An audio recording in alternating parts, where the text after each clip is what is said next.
Hey guys, Bored now, back with you. This is for a brand new TV review and it's for a new show. This is gonna be the review of the first episode of the new Amazon Prime show, which is called Hunters, and it's got executive produced by Jordan Peele, so a big name on board already, so that had my interest piqued. It's created by David Vale. He also writes the first episode. The first episode is directed by Alfonso Gomez-Rejon, and it is called The Belly of the Whale, or In the Belly of the Whale, sorry. So, yes, all 10 episodes of this are up on Amazon Prime now for Prime users, and I'm going to review the first episode and see what I think about it.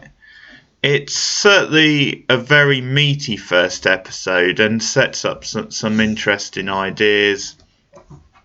The basic overview of it is that it's a period piece, and it is the first episode. It's quite broad because it sort of has 3 or 4 different locations, different cities in America, but the sort of prime location and focus is New York in the 1970s, and we have this character Jonah, played by Logan Lerman, who I sort of recognise the name. I think he's popped up in a few other things I've seen, but he plays Jonah, who has a Jewish background, and he lives with his grandmother, and mysteriously one night the grandmother is murdered in their home, and Jonah, when he goes to the police, it's sort of dismissed as like a burglary gone wrong.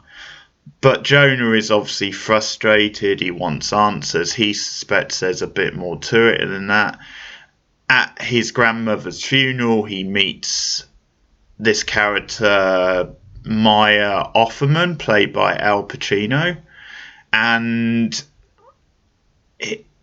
Maya is like an old friend of Jonah's grandmother, so he offers him a card, his card, saying if you ever need anything like money or anything else, then please contact me. I owe it to your grandmother.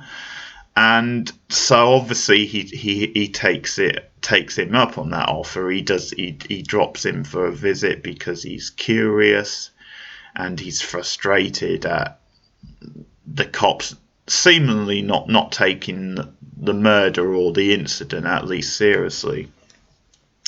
So he visits the Maya. This is sort of all set up, really. I'm not really giving too much away, but one thing leads to the other, and he finds out that Maya is involved in this kind of underground group of Jewish people who are essentially hunting down and looking for modern day Nazis, as it was, or Nazis at this time, people involved with a current like Nazi movement who are, quote unquote, carrying on the work of Hitler in the past and what have you. So a lot of people connected to this movement are either victims of the Nazis or they know people who are victims of the Nazis. And Jonah soon finds out that Maya has this information. He knows who killed the grandmother, and he kind of, even though he wants Jonah to steer clear, he says, you're just a boy, you're not ready for this. He at the same time says, yeah, the police, they're just not interested because it's an old Jewish person, so that they don't want to waste their time so it gets into the whole idea of kind of racism and police not taking it seriously because of them being Jewish and all that. But it's the first episode is setting up this underground movement, and kind of it's almost playing into this idea of, it's in the 70s, but a war kind of thing, like revisiting the past. So this is almost like this group of Jewish people actually looking for revenge for the past. And in the long run, Jonah, because he's upset and hurt and wants revenge, he's gonna come on board. So that's where the hunters of the title comes from. They're actually hunters hunting down Nazis. And as I said, it does move between different locations, but we have these various characters that are kind of connected. So what I'll do is I'll actually start with the opening scene and that side of the plot, because I think that sets up things quite nicely for the feeling of this show. So as I said, a few different cities and locations. So the opening scene, I think, is meant to be in Washington, basically, or at least that side of the plot is.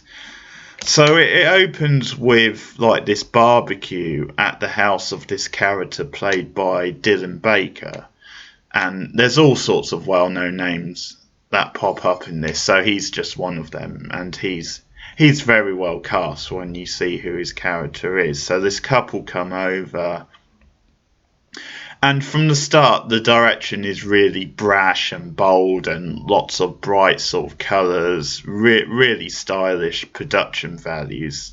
They've really spent the money very well. But you're sort of like taken off guard by the opening scene. It goes into this much sort of darker territory than you're not expecting. So what happens is this couple they come into the backyard, and the woman immediately, as soon as she sees the Dylan Baker character, she starts to freak out. She starts getting all panicky and nervous, and she starts screaming, and she calls him the butcher, basically. And I think it's worth thinking about this scene because it sort of puts the rest in context, because it does set up this kind of over-the-top, kind of pulpy sort of show and feel, which I think they are going for. But the context of that scene is then the Baker character he's one of the modern Nazis, and he has basically set up a life for himself in the USA. He's undercover, he's started a family, and we just get to see then the guy is an absolute maniac. But just her reactions in the scene and the way it puts you on notice straight away that this is kind of very heightened. This is maybe a little too hammy. So it's certainly not maybe characteristic of how someone would really act in the situation. No doubt she would be shocked and taken aback, but she basically recognizes him because he, according to her, killed her family. And at first the Baker character is trying to play it down and laugh it off, and plays it off as a joke because she's saying butcher and he's obviously doing a barbecue. And then he kind of plays the outrage sort of card where say, I'm not sure who you've brought into my backyard. I think you both should leave. But it gets to the stage where she's just not buying it, not refuses to leave and is just furious. So he then essentially breaks his cover, and he then shoots everyone else. He shoots his family, and he goes on this kind of crusade where he's like, oh, I'd set up this whole life for myself, and now you've just blown it. You've blown my cover. And it's sort of this surreal scene where you cut to him, and there's this dialogue between him and the girl, and she's kind of very like brash and saying, well, we survived. and then I can't remember his phrase back, but you didn't survive. You sort of, I can't remember the word he uses, but it's sort of all very sinister, and the shot of his eyes, and he's got this very like dramatic, evil sounding voice. Um, and the scene cuts with him shooting the girl and assumably her husband as well. Now, when I saw that scene, because it was so heightened and almost this farcical element to it, I sort of wondered if it was meant to be real, if it was just meant to be like this fantasy type sequence, or maybe just then it was setting up the themes of the show. But we find out later on then it is real, then it played out exactly how we saw, because then you have this other character called Travis who gets called in because we find out later he's working for the Nazis. And I think the most sinister, like uneasy parts of the episode are on this side of the plot, because he's called in and we see like the Baker character just sitting there with his family all shot dead in blood, and obviously the couple have been killed. And again, he's sort of calmly sitting there going on this tirade. And again, Baker is so perfect in this role. He just has this, like, really, just this sickly sort of, like, psychopathic sort of feel to him, and this icy tone to him, the way he casually sits there just talking this up while they're all dead around him. And I sort of wondered if the scene was meant to be like a false scene and it was just setting things up, just because obviously he shot them and it's broad daylight, and you sort of wonder, well, isn't that taking a risk? But I think it's just meant to play into the whole, just how crazy he is, just how much of a psychopath. Then he just snapped and like he was called out. So this character of Travis, who works for the Nazis, he's brought in because it's his job to clean it up. And again, we get into more of the Baker stuff where he's kind of just spouting this horrible racist sort of crap. He sort of says at one point, well, just blame it on a black man. You can blame anything on a black man in America and you'll get away with it. And yeah, just all this horrible stuff. And he gives Travis like the file of this like senator who he says he contact him, he can sort it out. And so one of the things the show is getting into is this idea of power and corruption of power, and how if you have the power and you can use politics, you can sort of get away with anything, and you can corrupt and play people off against each other, and you're almost untouchable. That's one of the core themes of the show. So then what we see later on, because his character, Baker's character, says, nobody heard, the neighbours didn't hear, so we're all in the clear. So in a later scene, we see Travis at the bowling alley, and this might be the most disturbing scene in the whole episode, because there's all these connotations, because in that first scene with Travis, it doesn't make it clear that he's a Nazi. So he goes to this bowling alley and he asks the guy for some shoes, so some size 9 shoes, so that he can have a bowling game. And we see how he's a bit of a bully and using his sort of power.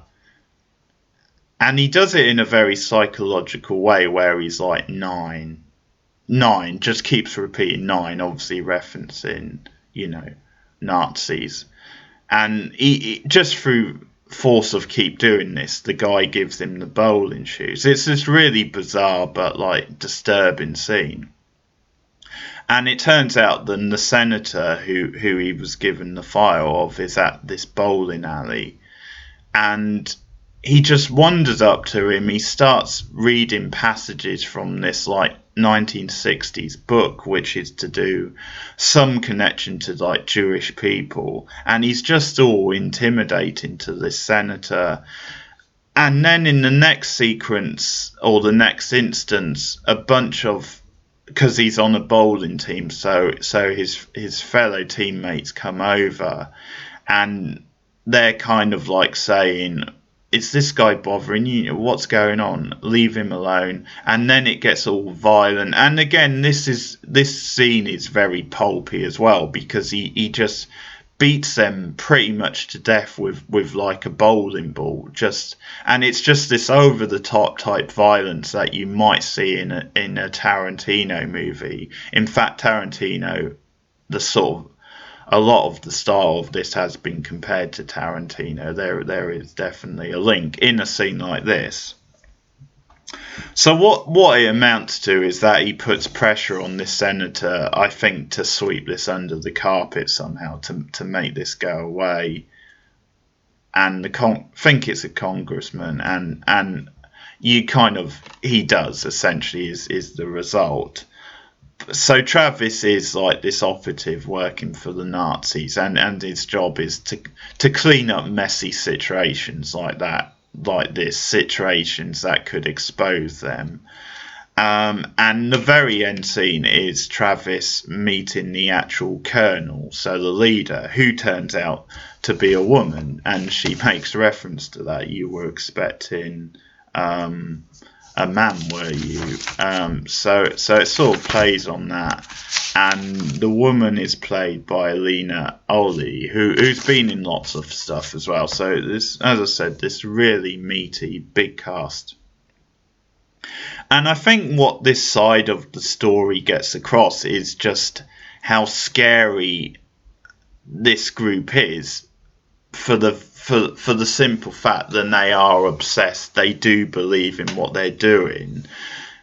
Because I think a lot of times with people who are like racist and, you know, just people who are out to attack, you know, and marginalise, I think a lot of it is it's almost like them playing with them, or it's just them kind of. And I think there's a sense of this, they're doing it because they can, but also there's something scary about this end scene where you see their eyes as they're just like repeating like the slogan, and you see Travis's eyes, and it's very much this idea of they actually believe in this, they actually believe what they're doing is a good cause and should be celebrated. So it's not just that they're just part of the machine, or it's not just that they've been forced to do this.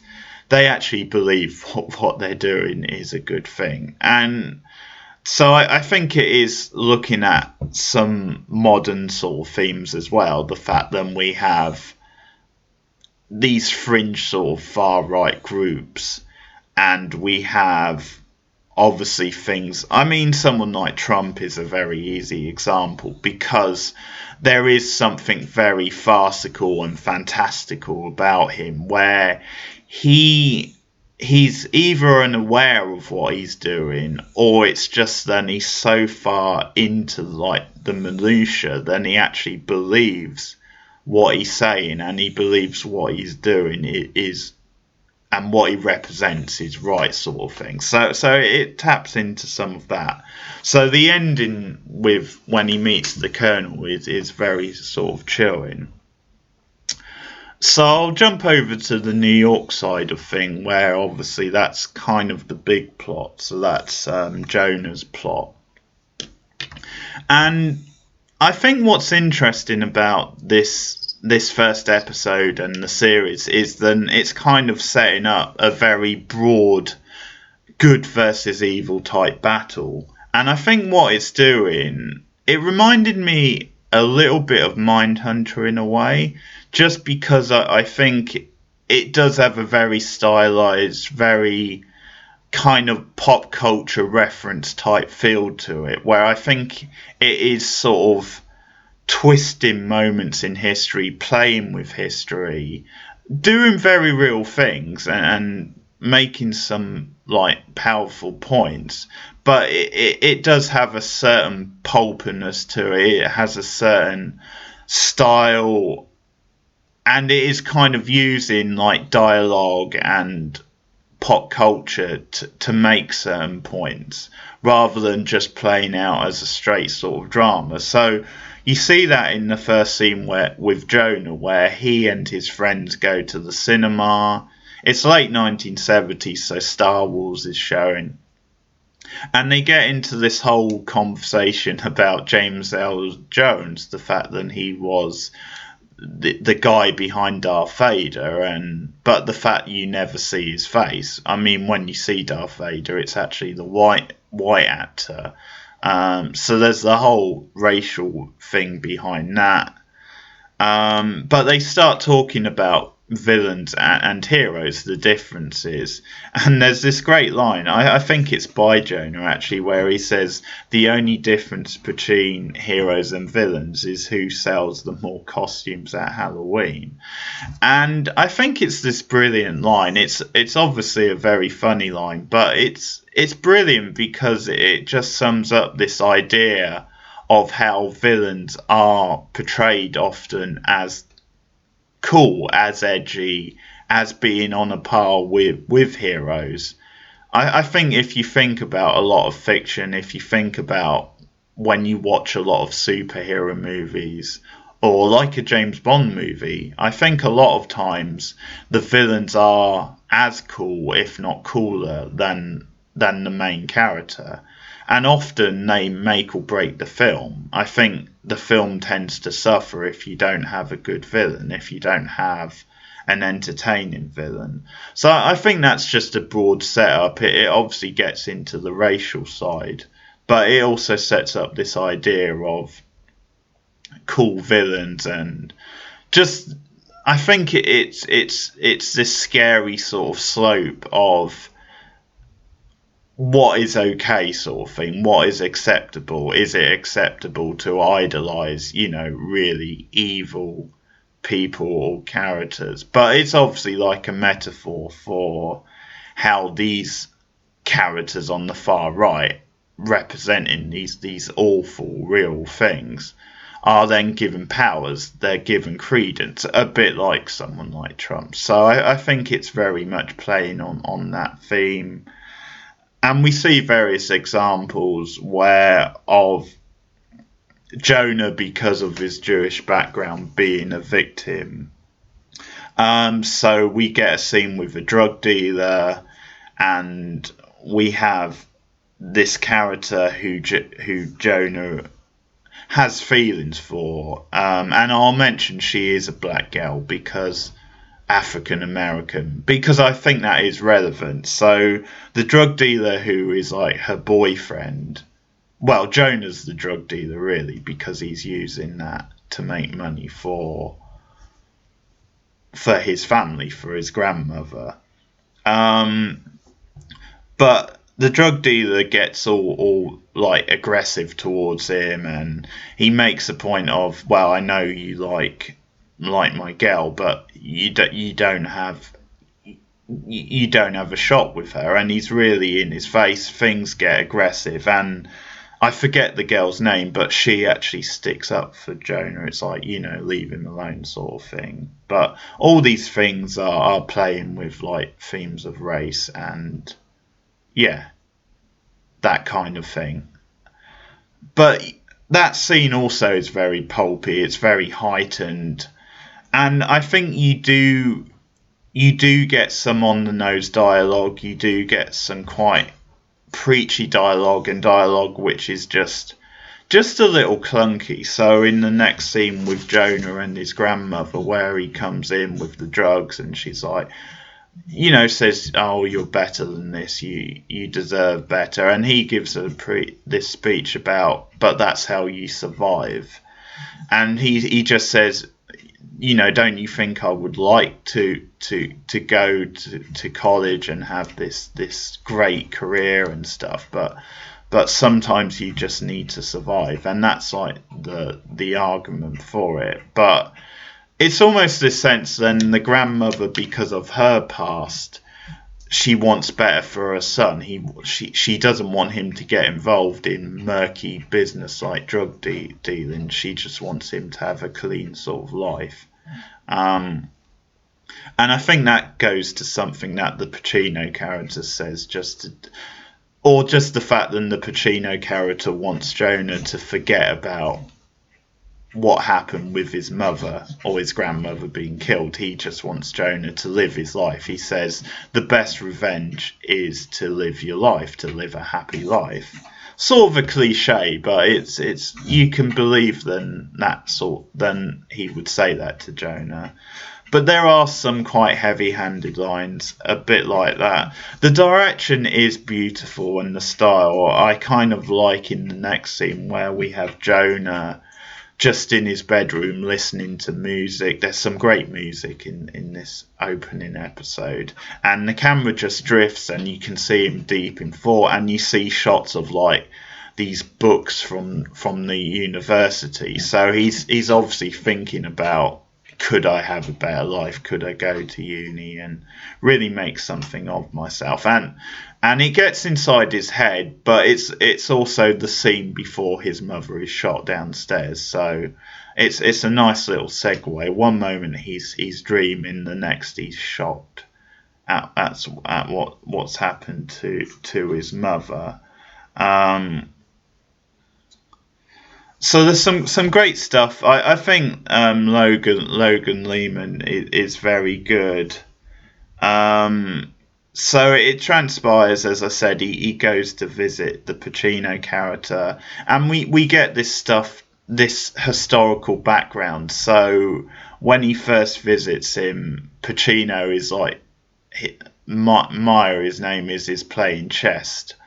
And it's like historical, so you've got like the Nazis, and then you've got people on the other side, and he just tells Noah the story of like how the Nazis would use like prisoners as like human chess pieces. So just another way to like play with them and torment them.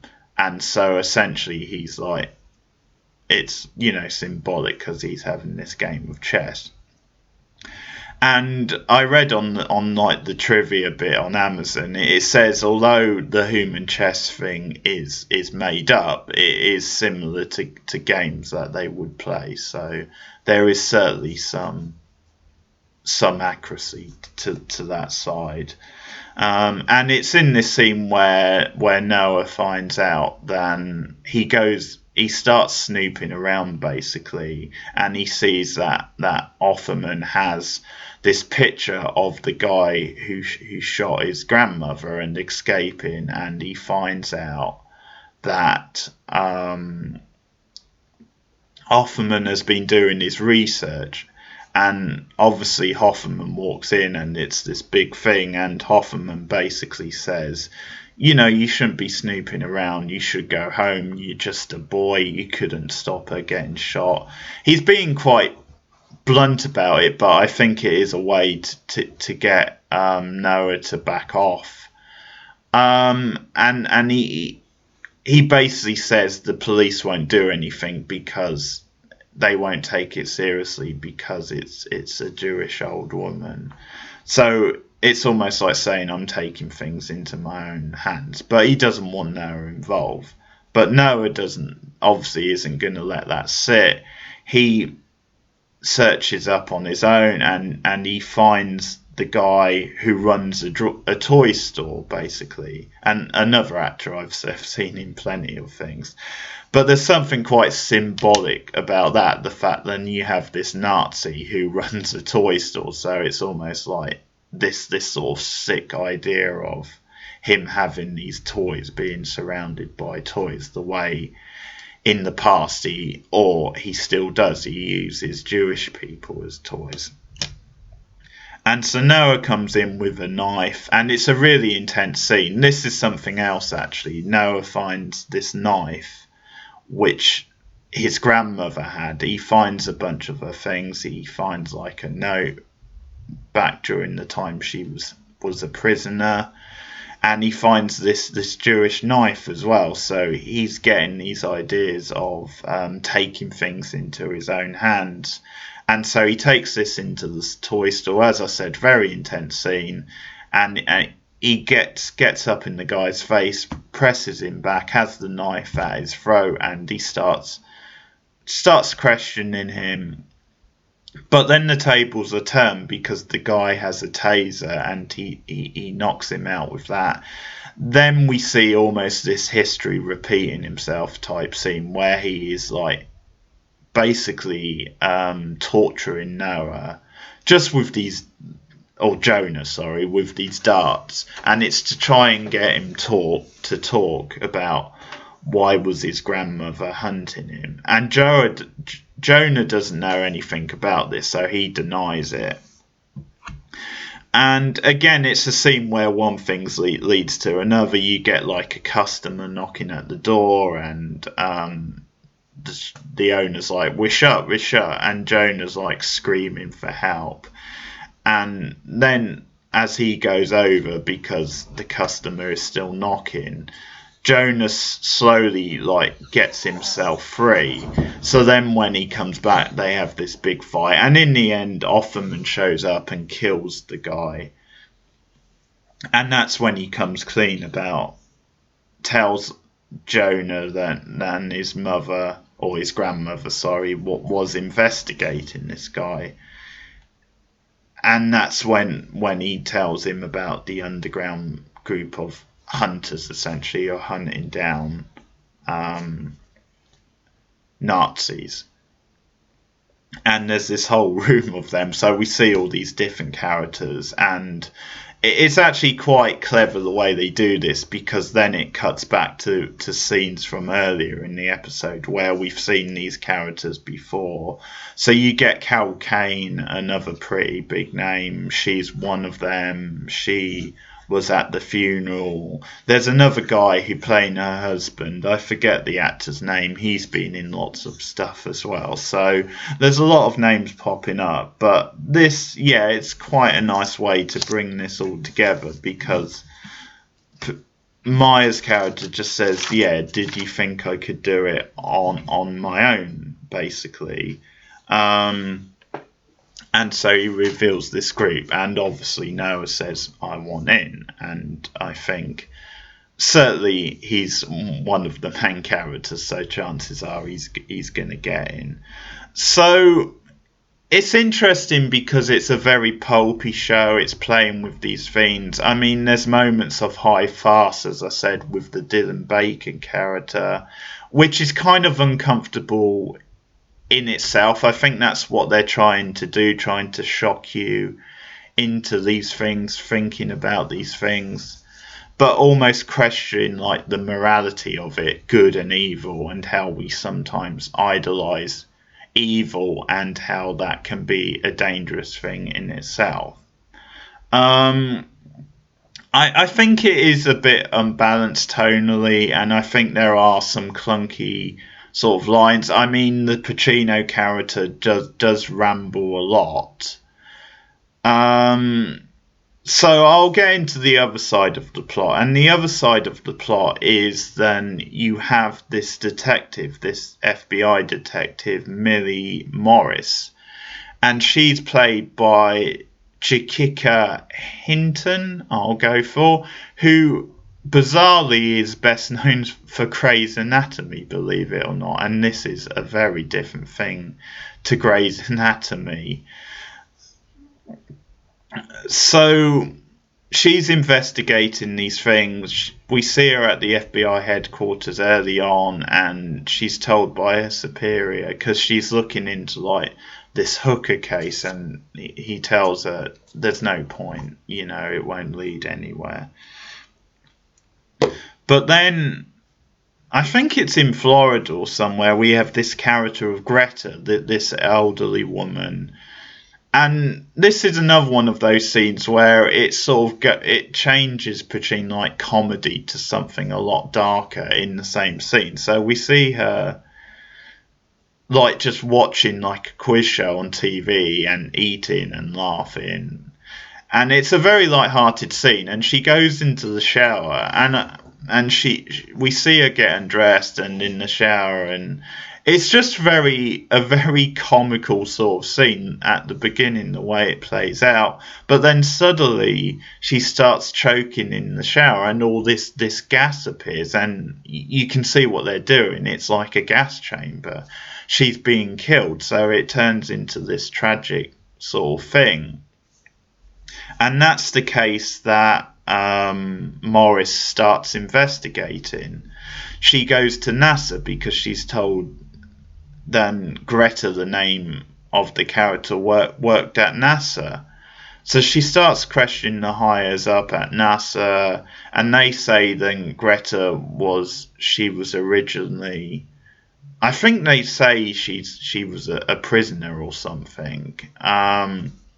But she came straight from Germany, and she's worked at NASA ever since, and she's just this genius scientist. So Morris wants to know what she worked on, and then she's given basically this cover story by one of these higher ups at NASA, and Morris doesn't believe the story, and then she gets like a sexist remark from him that basically says if you want to find out, you go and get a warrant. But then he says something like, I'm not going to tell, I'm certainly not going to tell abroad like you, or something. It's a really kind of dismissive sexist remark. So then he walks out, and it's the other guy who's with him who says to Morris, then if you want to find out the truth about Greta, you need to go to the start of her. You need to investigate her properly. And he just has this kind of clunky line about it's something to do with full of like wolves and lions or something. Some kind of OTT line about that, but it's almost like he's giving her this warning where if you investigate this case, there's going to be many dangers. You're going to be put in danger. But that's kind of the character. That's Morris's character. Then she is one of the good guys. She wants to do good. She's not afraid to get her hands dirty to try and get to the heart of these things. So later on, she looks around Greta's apartment, and she actually finds this photograph of Greta, and it's a photograph of her shaking hands with Hitler. So obviously suggesting then she works for Hitler, or worked for Hitler. So actually, I think we're meant to think then she was actually involved in like experiments that inflicted pain on prisoners. So she actually used her powers for evil, essentially, and worked with Hitler. So I think then her death in the shower was symbolic. I mean, it's obviously symbolic, but it's like a gas chamber, and it's almost like someone's getting revenge on her for the past. That's certainly the way it plays. So I think that's quite intriguing, and there's quite. I think one of the strengths of the show so far is that it does have this nice little slow burning case to it. Quite where I think there's going to be like revelations and surprising developments. I think certainly this first episode was quite slow burning, has plenty going on. I absolutely love the style. I'm just not sure yet if it's not a bit of a mess, if some of the pulpy elements are justified yet. I can see what they're doing with them, but it's one of those where the first episode has me intrigued and I like a lot of what it does, but there are moments where it goes maybe a bit too far into farce, or a bit too far into just being a bit silly, like going in the other direction. and it maybe does feel a bit uneven. The cast are very good. Logan Lehman, I think, has vulnerability to him. But it's just that balance and how it's going to play out and how satisfying it is. But I thought it was a strong episode. I'm very intrigued by a lot of things it's doing.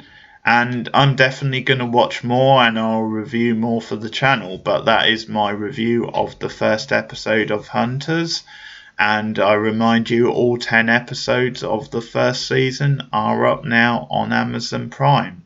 If you've seen this first episode, please let me know your thoughts on it in the comments below. Like and subscribe if you are new to this channel, and I will return soon with a review of episode 2.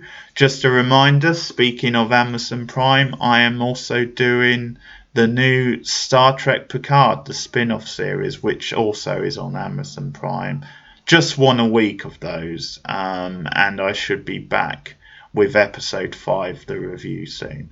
But thanks for watching. Stay tuned for more TV reviews, and I'll see you guys again soon. Goodbye.